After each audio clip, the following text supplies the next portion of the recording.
Bollywood superstar Salman Khan তার দীর্ঘ ক্যারিয়ারে এমন কিছু সিনেমা করেছেন যা বক্স অফিসে সফল না হলেও দর্শক হৃদয়ে দাগ কেটেছে। এমনই এক সিনেমা ফের মিলেঙ্গে। এ সিনেমায় অভিনয়ের জন্য তিনি পারিশ্রমিক নিয়েছিলেন মাত্র ৳1। ভারতীয় সংবাদমাধ্যম পিঙ্ক ভিলার প্রতিবেদন অনুযায়ী 2004 সালে সালমান খান শিল্পা শেঠির সঙ্গে ফের মিলেঙ্গে সিনেমায় কাজ করেছিলেন। সালমান এ সিনেমাটির জন্য ৳1 পারিশ্রমিক নিয়েছিলেন।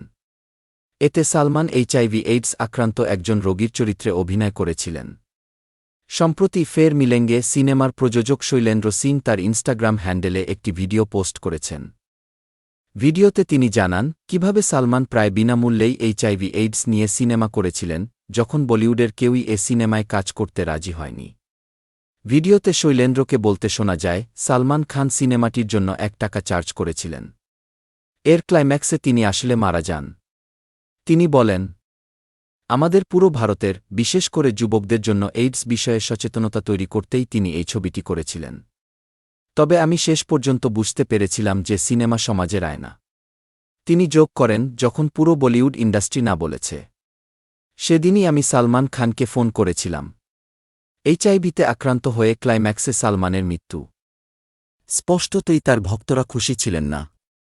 কিন্তু সেই বার্তা পৌঁছে গেল গোটা দেশে।